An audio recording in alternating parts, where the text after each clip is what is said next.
السلام علیکم ورحمۃ اللہ وبرکاتہ۔ محترم بزرگوں، دوستوں، عزیز ساتھیوں اور پیاری ماں بہنوں، اللہ تعالیٰ کی ذات سے قوی امید ہے کہ انشاءاللہ آپ تمام حضرات بخیر و عافیت ہوں گے۔ ہمارے یہ جو سوالات اور ان کے جوابات کے سیشنز ہے، یہ لوگوں کے لیے کافی فائدہ مند ثابت ہو رہے ہیں، اور بہت سارے لوگ جو طرح طرح کے پریشانیوں میں اور ہر قسم کی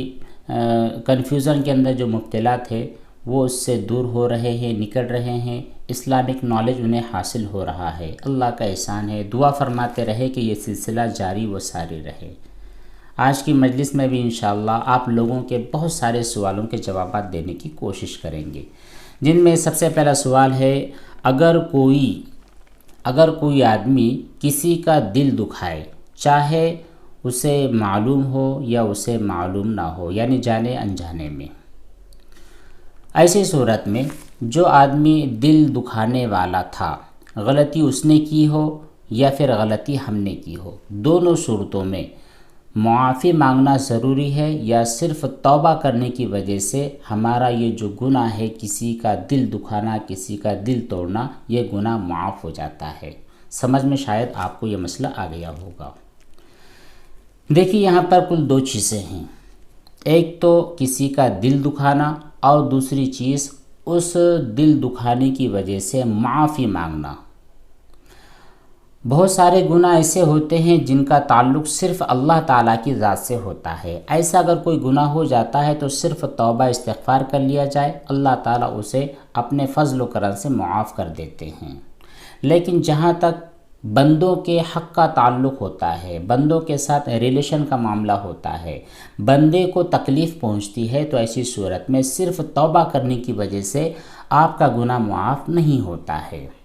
یہاں پر ضروری ہوتا ہے کہ جس کو ہم نے تکلیف پہنچائی ہے اس سے معافی مانگ لی جائے، اس کو راحت اور سکون پہنچایا جائے۔ تو اگر کسی کا آپ نے دل دکھایا ہے تو آپ اس سے معافی مانگیں، اور اگر مان لیجئے غلطی آپ کی نہیں تھی، سامنے والے کا کنفیوژن تھا، تو ایسی صورت میں بھی آپ اگر سمجھدار ہیں، اللہ تعالیٰ نے آپ کو علم دیا ہے، اللہ نے آپ کو سوچ اور فہم دی ہے، تو پھر آپ خود چل کر جائے، اس سے معافی مانگ لے، انشاءاللہ آپ کو ڈبل اور زیادہ اجر و ثواب ملے گا۔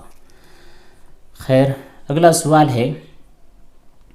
ایک خاتون نے پوچھا یہ ہے کہ کیا میں یہ کہہ سکتی ہوں کہ جو میری ساس ہے یہ میری ماں کی طرح ہے یا پھر میری ماں ہے، اسی طرح جو میرے سسر ہے وہ میرے باپ ہے؟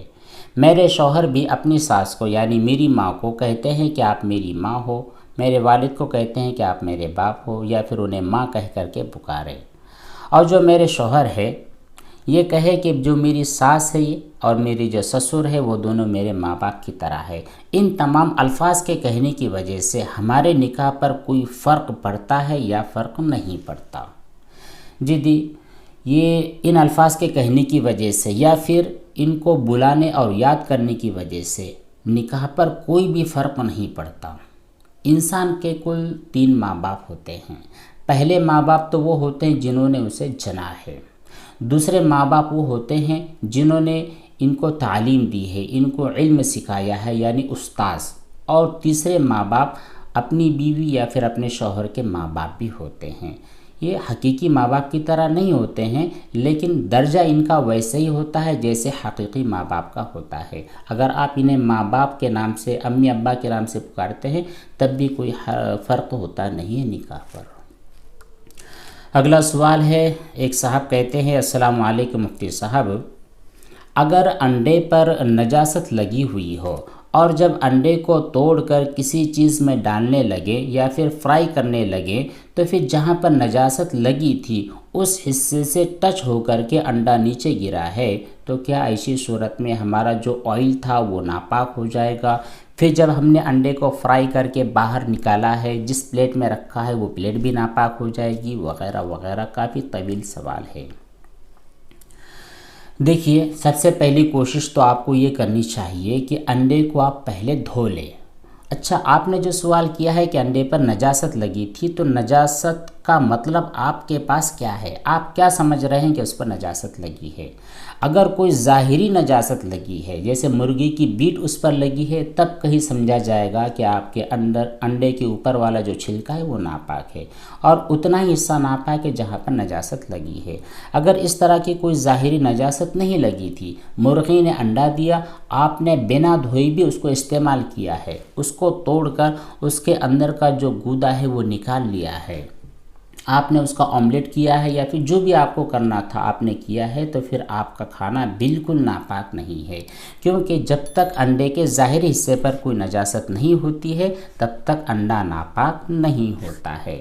اور اگر واقعتاً آپ کو پتہ ہے کہ انڈے کے ظاہری حصے پر کوئی ظاہری نجاست تھی، مرغی کی بیٹ لگی ہوئی تھی، تو پھر آپ کو احتیاط کرنا چاہیے تھا، پہلے دھو لینا چاہیے تھا۔ لیکن اگر آپ نے دھویا نہیں ہے، اسی کو ٹچ ہو کر اور وہ نجاست کے اجزاء آپ کے کھانے کے اندر جا چکے ہیں، تو پھر ایسی صورت میں آپ اس کو نہ کھائیں۔ آپ کے یہاں پر جو بلی وغیرہ ہے یا پھر آپ کے جو پالتو جانور ہے انہیں کھلا دیں، اور آپ کی کھانے کے لیے دوسری چیز کا یا دوسرے انڈے کا استعمال کر لیں۔ اگلا سوال ایک صاحب نے کیا ہے، کہتے ہیں السلام علیکم مفتی صاحب، اگر کوئی فوٹو کھینچا کر اس کو ایڈٹ کرے تو کیا یہ جائز ہوتا ہے؟ میری فوٹو سوشل میڈیا پر پڑی ہوئی ہے، جب میں نے انہیں دیکھا تو مجھ کو لگا کہ میں نے اس کی سندرتا یعنی خوبصورتی بڑھائی ہے، اس کی ایڈیٹنگ کی ہے اور اس کو میں نے پوسٹ کیا ہے، تو کیا مجھ کو ایسی تمام فوٹوز ڈیلیٹ کر دینی چاہیے؟ دیکھیے، یہ جو جدید ٹیکنالوجی کا دور ہے اور یہاں پر طرح طرح کے موبائل ہے، ہر طرح کے اینڈرائیڈ ہے، ایپل ہے، اور جتنی بھی قسم کے بہترین کوالٹی کے جو موبائل فون ہوتے ہیں جن سے تصویر بنائی جاتی ہے، فوٹوز اور ویڈیوز بنائے جاتے ہیں، اور اس میں جو جانداروں کی تصویریں بنائی جاتی ہے، انسان کی تصویریں بنائی جاتی ہے، ان کا حکم وہی ہے جو عام کیمروں سے بنائی جاتی ہے۔ تو عام کیمروں سے تصویر بنانے کا حکم یہ ہے کہ جب تک آپ کو کوئی شدید ضرورت نہ ہو یا پھر کوئی دینی مصلحت نہ ہو، اس وقت تک تصویر یا فوٹو یا ویڈیو بنانا ناجائز ہوتا ہے۔ ایسی تصویر جن کی ضرورت ہوتی ہے، سرکاری مجبوریاں ہوتی ہے، یا پھر کوئی جلسہ ہوتا ہے، کوئی پروگرام ہوتا ہے جس کی شوٹنگ کرنی ضروری ہوتی ہے تاکہ آپ کے پاس پروف رہے یا پھر اس کی وجہ سے لوگوں کو فائدہ پہنچے، ایسی صورت میں مجبوری کے درجے میں ضرورت کی وجہ سے جواز کا حکم ہوتا ہے۔ البتہ صرف یوں ہی فیس بک پر، واٹس ایپ پر، ٹویٹر پر اور جو سوشل میڈیا پلیٹ فارمز ہے وہاں پر شیئر کرنے کے لیے آپ جو تصویریں بناتے ہیں، اس پر جو فلٹرز لگاتے ہیں، اس کی جو ایڈیٹنگ کرتے ہیں، اس کی جو خوبصورتی بناتے ہیں، یہ سب ناجائز ہے، ان سے بچنا انتہائی ضروری ہے۔ اور آپ نے جو آپ کے فیس بک اکاؤنٹ پر یا پھر جن چیزوں پر سوشل میڈیا پر فوٹوز آپ نے اپلوڈ کیے ہیں، ان کی اگر کوئی ضرورت نہیں ہے تو انہیں ڈیلیٹ کر دینا ہی ضروری ہوگا۔ اگلا سوال ہے، ایک صاحب کہتے ہیں مفتی صاحب، جو کپڑے کو سکھانے کے لیے پریس ہوتی ہے، آئرن پریس ہوتی ہے، اگر اس پر نجاست لگ جائے تو اسے پاک کرنے کا طریقہ کیا ہوتا ہے؟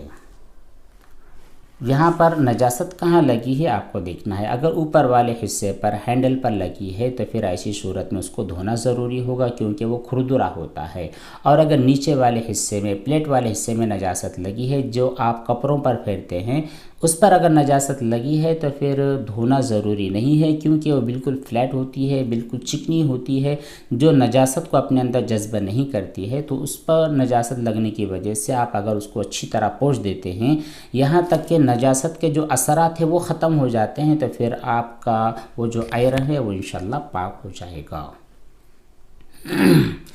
اگلا سوال ہے، السلام علیکم مفتی صاحب، آپ سے کچھ سوالات کرنے ہیں۔ پہلا سوال تو یہ ہے کہ اگر کسی شخص سے ایک سے زیادہ قسم ٹوٹی ہوئی ہے اور وہ جلدی ان قسموں کا کفارہ ادا کرنا چاہتا ہے تو کیا اس کے لیے یہ گنجائش ہے کہ وہ خود اپنا کفارہ ایک جگہ ادا کرے اور اپنے دوست یا فرینڈ کو کچھ رقم دے کر اپنی قسم کا کفارہ ادا کرنے کے لیے کسی دوسری جگہ پیسے بھیجے؟ ایسا کرنا درست ہے یا نہیں؟ جی بالکل درست ہے۔ ضروری ہے قسم کا کفارہ ادا ہونا، چاہے وہ آپ خود سے ایک مرتبہ پوری رقم ادا کر دیں یا اپنے دوستوں کو دیں، یا پھر جو بھی آپ کو غربا فقراء تک پہنچانے کا جو بھی طریقہ آپ کے پاس میسر ہے آپ اس طریقے کو اپنا سکتے ہیں۔ بہرحال قسم کا کفارہ ادا کرنا ضروری ہے۔ اگلا سوال ہے مفتی صاحب، میرا سوال یہ ہے کہ کیا جو مرغی کا ایگ ہوتا ہے یا پھر کسی بھی مرغی کا جو ایگ ہوتا ہے اگر ہمارے بدن پر یا بدن کے کسی حصے پر لگ جاتا ہے، ہمارا ہاتھ لگ جاتا ہے یا پھر کوئی اور چیز لگ جاتی ہے، یا پھر جو